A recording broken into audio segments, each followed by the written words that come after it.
তো আজকে আবার একটা নিউ ব্লগ স্টার্ট করলাম। এখন থেকে ডেইলি ব্লগ করবো। তো সারাদিনটা কী করি, ডেইলি ব্লগে কী কী হয় তো সেটা তোমাদের সাথে শেয়ার করবো। তো দেখো, একটু আগে ঘুম থেকে উঠেছি আর এখন রৌদ্র উঠে গেছে। সকাল সকাল উঠে তোমাদেরকে কুয়াশা দেখাতে পারতাম, আর এখন একটু একটু রৌদ্র উঠে গেছে, ভীষণ ভালো লাগছে। আর ফ্রেশ হয়ে কিছু খাওয়া দাওয়া করে আসলাম। তো চলো, যে কী সুন্দর রৌদ্র উঠছে সেটাই তোমার সাথে দেখাবো। চলো, আর সারাদিনটা কী কী করি তোমাদের সাথে সেটাই শেয়ার করবো।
পাপা, সবাইকে বলো হাই। হাই বলো, হাই বলো, বলো বলো বলো, হাই বলো, বলো না। ও মায়ের পাপা হাই বলা শিখে গেছে সবাইকে। সবাইকে বলে দাও গুড মর্নিং, বলো গুড মর্নিং।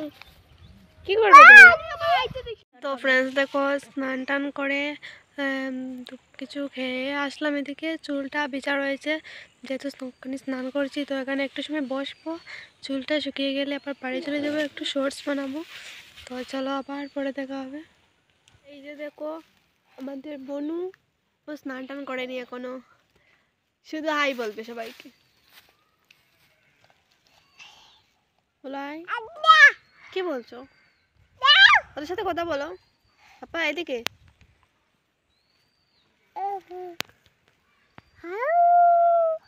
ফ্রেন্ডস, এই যে খাওয়া দাওয়া করে আবার রাস্তার দিকে আসলাম, আর এসে দেখছি এখানে মাসি কান্নাকাটি করছে। ওনার একটু ভালো লাগছে না, জ্বর এসেছে, মাথা বেদনা করছে। তো তোমাদেরকে দেখে, তো এই যে দেখতে পাচ্ছ তোমাদের সুস্মিতা দি, মানে এখানে বসে বসে কান্না করছিল। ওনার ভালো লাগছিল না, অনেক টেনশন লাগছিল, আর জ্বরও এসেছে, শরীরটা ভীষণ গরম, আর অনেক কান্না করছিল। মাও এসেছিলো এখানে, সবাই চলে গেছে, তাই ভালো লাগছে না দেখে মনটা খারাপ হয়ে গেল। ও রাস্তা দিকে আসে, এখন অনেক গড়ে চলে যাবে, তাই বললাম একটু ব্লকে আসো। তোমাকে তো একবারও ব্লকে দেখাইনি। তো এই যে দেখতে পাচ্ছ ভাই পিছনে সাইকেল নিয়ে যাচ্ছে কোথায়। তো চলো, পরে আসবো। তোমার দেখলে খাওয়া দাওয়া কমপ্লিট হয়ে গেছে, এখন অনেকটা রাত হয়ে গেছে, আর সবাই ঘুমিয়ে যাচ্ছে, তো আমিও ঘুমিয়ে পড়বো। আর সবাইকে থ্যাংক ইউ ব্লগটা দেখার জন্য। আর একটা নিউ ব্লগের সঙ্গে দেখা হবে তোমাদের সাথে আবারও। তা ভিডিওটা ভালো লাগলে লাইক কমেন্ট শেয়ার করে দিও, আমার চ্যানেলটাকে সাবস্ক্রাইব করে দিও, তোমরা পাশে থেকে আমাকে সাপোর্ট করো। তো আজকে এই পর্যন্তই। তো চলো, টাটা, বাই বাই, লাইভে বল গুড নাইট।